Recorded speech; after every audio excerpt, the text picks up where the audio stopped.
మీరు సంపాదించిన మనీని హ్యాపీ మనీగా మార్చుకోవాలనుకుంటే విజువలైజేషన్ 2.0కి జాయిన్ అవ్వండి. నమస్కారం ప్రియా చౌదరి గారు.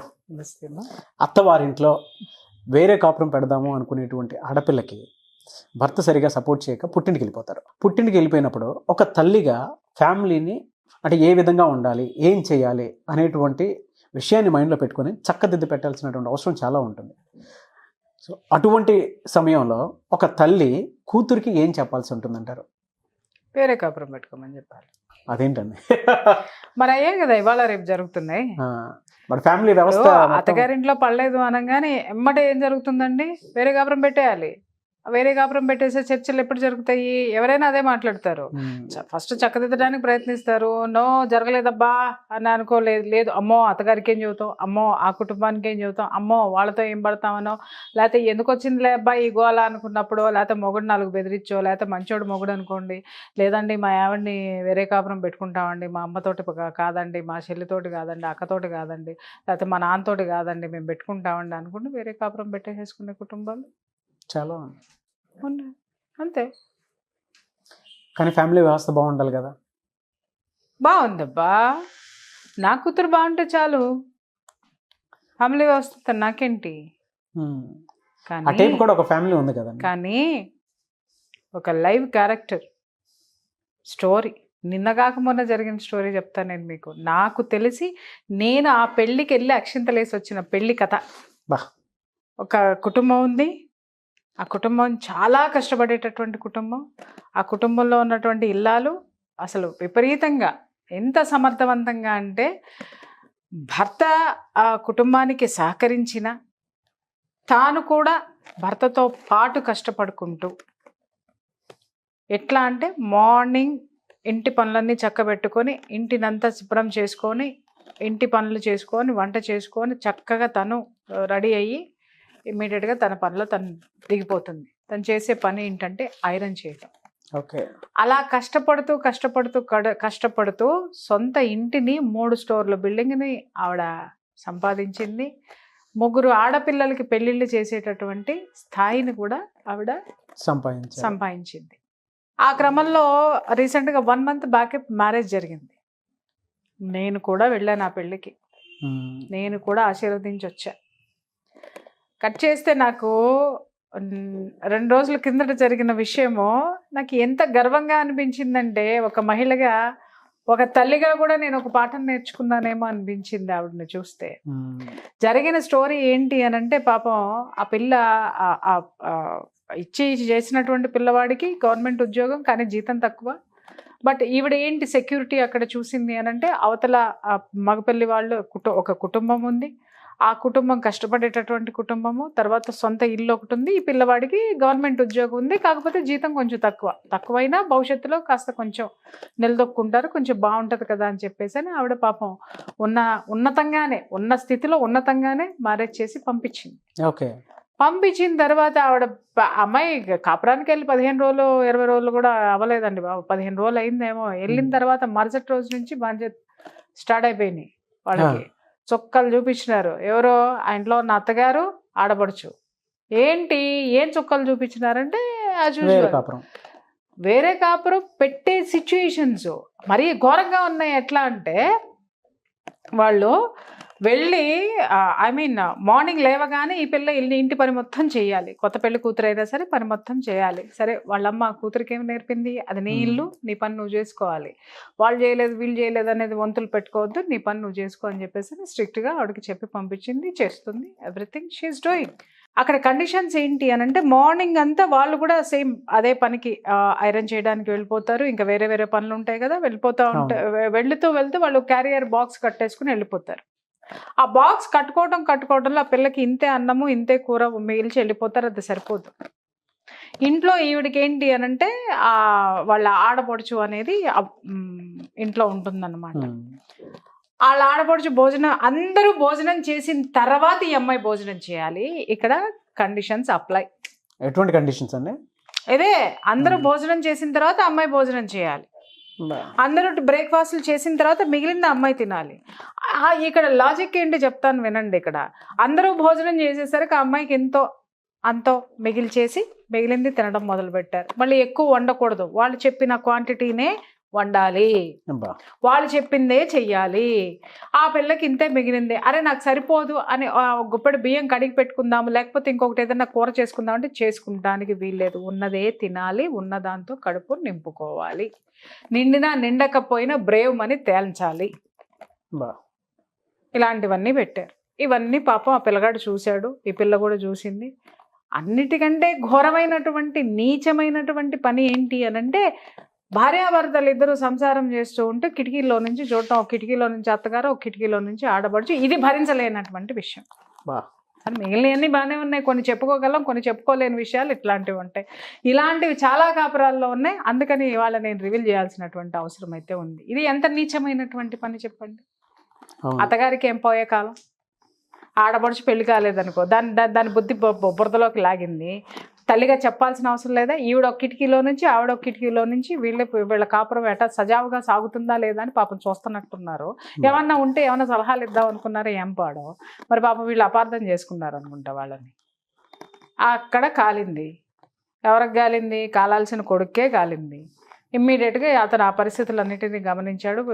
భార్య చెప్పిందంతా విన్నాడు, అతను కూడా గమనించాడు. వెంటనే అతను ఏం చేశాడంటే, హిట కాదు ఇది, ఈ దరిద్ర కొంపలో నేను బడి ఉండలేను, నా భార్య అంటే చాలా ఇష్టం, అమ్మాయి చాలా చక్కగా ఉంటుంది, చాలా ఇష్టము. సో కాబట్టి నేను నా భార్య సంతోషంగా ఆనందంగా బ్రతకాలి, మేమిద్దరం బాగుండాలి, పద మీ అమ్మా నాన్నకి నేను చెప్పి వేరే కాపురం పెట్టుకుంటానని చెప్పేసి ఫస్ట్ పుట్టింటికి తీసుకొచ్చాడు అమ్మాయిని. ఓకే. పుట్టింటికి తీసుకొచ్చేసి ఆ మామగారిని అత్తగారిని కూర్చోబెట్టి, విషయం ఏంటంటే ఆ అత్తగారు చూడండి, ఆవిడ ఎంత కష్టజీవి అనంటే, పాపం వాళ్ళ ఈ భర్తకి కిడ్నీస్ ఫెయిల్యూర్ అయ్యి డయాలసిస్ జరుగుతుంది. డయాలసిస్ అంటే ఆషామాషి కాదండి, ఖర్చు ఎంత ఉంటుందో. అది చేసుకుంటూ ఆడపిల్లలకి పెళ్ళిళ్ళు చేస్తూ కష్టపడుతూ, కష్టజీవి, నిజాయితీగా కష్టపడేటటువంటి ఒక ఆడదాని గుండె ధైర్యం చూడండి. అయ్యో ఇన్ని కష్టాలు నాకే ఉన్నాయి కదా, అయ్యో ఇది కదా నా జీవితం అని ఏడుస్తూ కూర్చోలేదు ఆవిడ. కష్టపడుతూ ధైర్యంగా సమర్థవంతమైనటువంటి మహిళ, సమర్థమైనటువంటి అత్తగారు, సమర్థమైనటువంటి తల్లిని మనం ఈ క్యారెక్టర్లో చెప్పుకోవచ్చు. ఎలా అంటే, ఆ అమ్మాయిని తీసుకొని అతను వచ్చాడు. వచ్చిన తర్వాత ఏంటి బాబు అని, అల్లుడు గారు కూతురు అల్లుడు సేమ్ అదే దీంట్లో ఉన్నారు కదా, సరే ఊరికనే వచ్చారులే అనుకున్నారు. అల్లుడు గారికి చేయాల్సిన మర్యాదలన్నీ ఆవిడ చేశారు. చేసిన తర్వాత ఉన్న విషయం అల్లుడు గారు అత్తగారికి చెప్పారు, మామగారికి చెప్పాడు. ఏమండి ఇట్లా మీ అమ్మాయి కొంచెం ప్రాబ్లమ్స్ ఫేస్ చేస్తున్నామండి మేము ఆ ఇంట్లో, కాబట్టి అంటే మరి ఏం చేద్దాం అనుకుంటున్నావు అని అడిగింది. ఏముందండి, నేను వేరే కాపురం పెట్టడానికి నేను డిసైడ్ అయిపోయాను, నేను వేరే ఇల్లు చూసుకుంటాను, చూసుకున్న తర్వాత మీ అమ్మాయిని తీసుకెళ్తాను, అప్పుడు దాకా మీరు మీ అమ్మాయిని ఇక్కడ పెట్టుకోండి, నేను చూడలేకపోతున్నా నా భార్య ఇలాంటి పడటము, ఆ ఇంట్లో పడటము అని చెప్పేసి అని అనగానే వెంటనే ఇంకొక ఆడది ఏం చేస్తుందండి, టపా టపా టపా 4 అత్తగారింటిని తిట్టేసేసి తర్వాత అల్లుడిని మెచ్చేసుకుని ఏమంటే ఈవిడ ముందు బయలుదేరుతుంది, ఏది ఇల్లు చూడడానికి. ఇల్లు చూసేసి కూతురు కాపురం పెట్టేయడానికి అల్లుడిని మెటికలు ఇరిచేసి మెచ్చుకోండి. ఆవిడ పని చేయలే, ఒకటే మాట చెప్పింది, బాబు భోజనం చేసి నువ్వు ఆఫీస్కి వెళ్ళు, నువ్వు ఆఫీస్ నుంచి వచ్చే టైంకి నా బిడ్డను తీసుకొని నేను నీ ఇంటికి వస్తానని చెప్పింది. అతను భోజనం చేశాడు, ఆఫీస్కి వెళ్ళాడు. అతను ఆఫీస్ నుంచి వచ్చేసరికి కూతుర్ని తీసుకుంది, డైరెక్ట్గా ఇంటికి వెళ్ళింది. ఇంటికి వెళ్ళి ఆవిడ అడిగిన ఒకే ఒక్క ప్రశ్న, మొట్టమొదటి ప్రశ్న, నా కూతురు నుండి మీకు ఏమైనా అభ్యంతరాలు ఉన్నాయా, నా కూతురు వల్ల ఏమన్నా మీరు కష్టాలు పడుతున్నారా, ఇబ్బందులు ఏమన్నా పడుతున్నారా, ఫస్ట్ నాకు అది తెలుసుకోవాలి నేను అని అడిగింది. ఏమన్నా చెప్పడానికి 10-15 రోజులు 10-15 రోజుల్లో ఏం చెప్తారు? పొద్దున్నే పని చేస్తుంది, వంట చేస్తుంది, ఇంట్లో అన్నీ చేస్తుంది, అందరికి ఏం కావాలో చేస్తుంది, భర్త బాగానే చూసుకుంటున్నాడు, భర్త ఉంది, ఎవ్రీథింగ్ ఈజ్ ఓకే, బాగానే ఉంది, నా కూతురు తరపు నుంచి తప్పులేదు. ఎమ్మట అల్లుడి వైపు తిరిగింది, నీకు నేను నా కూతురునిచ్చి చేసింది ఎందుకో చెప్తా నేను అని తల్లిని ఒక్కటే అడిగింది, అత్తగారిని ఒక్కటే అడిగింది. ఇంకొకటి ఏంటంటే, ఈ అమ్మాయి చక్కగా రెడీ అవ్వద్దు, ఈ అమ్మాయి చక్కగా ఏమీ చేయొద్దు, ఆడపడుచుకు నచ్చదు, ఈ అమ్మాయి ఏది వేసుకున్నా పోటీకి వచ్చేస్తా ఉందన్నమాట. ముందు నీ కూతురికి పెళ్లి చేసి ఆ తర్వాత నీ కొడుక్కి పెళ్లి చేయాల్సింది నువ్వు. పెళ్లి కాని పిల్ల ఇంట్లో ఉన్నప్పుడు కిటికీల్లో నుంచి కాపురాలు చూసేదేంది? అదే కదా. భార్యాభర్తలు కాపురం చేస్తుంటే చూసేటటువంటి నీచమైనటువంటి సంస్కారాన్ని నేర్పినటువంటి నిన్ను ఏమనాలి? ఫస్ట్ చూసే తల్లివి నిన్నేమనాలి ముందు? ఉమ్. ఇదే చెప్తున్నా నేను. తొందరలో నీ కూతురికి సంబంధం నిన్న చూడమంటే నేను చూస్తా, నువ్వు చూసుకుంటే నువ్వు చూసుకో. పెళ్లి చేసి పంపి, బా. పెళ్లి చేసి పంపి. నా కూతురు ఏమన్నా నీకు తప్పు చేసిందా, నీకు ఎదురు తిరిగిందా, లేకపోతే నీకు ఏ విధమైనటువంటి నష్టం కానీ కష్టం కానీ కలిగించిందా చెప్పు. అది కనుక భరించరానిదైతే, సరిదిద్దుకోలేనిదైతే ఇక్కడే ఈ ఇంట్లోనే చంపి పాతేసి నేను వెళ్ళిపోతా బా. అని అల్లుడికేసి తిరిగి ఒక మాట చెప్పింది. బాబు, నేను నీకు ఇచ్చి చేసింది, నా కూతుర్ని ఇచ్చి చేసింది సొంత ఇల్లు ఉందని. నీ 20,000 లేకపోతే నువ్వు తెచ్చుకునే 25,000 30,000 జీతంతో నా కూతుర్ని వేరు కాపురం పెట్టుకొని ఏం పొడుస్తామని ఇచ్చాను అనుకుంటున్నావు? నా కష్టాజీతం మొత్తాన్ని నీకు కట్నంగా ఇచ్చి నెత్తి మీద సొంత నీడ ఉందని ఇది చూసి, ఒక భద్రత, ఆర్థిక భద్రత ఇది చూశాను. తర్వాత నీది గవర్నమెంట్ ఉద్యోగం అని చూశాను. తర్వాత కుటుంబాన్ని చూశాను, ఒక కుటుంబం యొక్క అండని చూశాను నేను. ఇవన్నీ చూసి నేను నీకు ఇచ్చాను. కానీ ఎత్తకపోయి నీకు వచ్చేటటువంటి జీతంతో నా బిడ్డని వేరే కాపురం పెట్టి ఏం చేస్తావు? నీ కాపురాన్ని, నీ అమ్మా నాన్నని, నీ ఇంట్లో పరిస్థితుల్ని చక్కదిద్దుకునే పని నువ్వు చేసుకో అని అల్లుడికి చెప్పింది. కూతురికి చెప్పింది, నీ ఇంట్లో పరిస్థితులు ఏది ఏమైనా నువ్వు చక్కదిద్దుకో. ఇంకొకసారి పుట్టింటికి వచ్చినావా మళ్ళీ ఏడా తీసుకొచ్చి ఏడా సంపి ఏడా పూడ్చి ఏడా పాతి పెట్టి ఇంటికి వెళ్ళిపోతారు. కిక్కురు మంటే ఒట్టు సార్. ఒక్కళ్ళు కూడా పోలీస్ స్టేషన్కి వెళ్తానని బెదిరించలా, కోర్టులకు వెళ్తానల్లా, ఇంకేం చేస్తానల్లా, రోడ్డు మీదకి లాగుతానల్లా. నిలబెట్టిందా, కడిగిందా, పద్ధతిగా మాట్లాడిందా, పద్ధతులు నేర్పిందా, వెనక్కి వచ్చిందా? ఇది తల్లి పాత్ర అండి. ఎంత స్ట్రాంగ్ గా చెప్పారు చూడండి. ఇది తల్లి పాత్ర.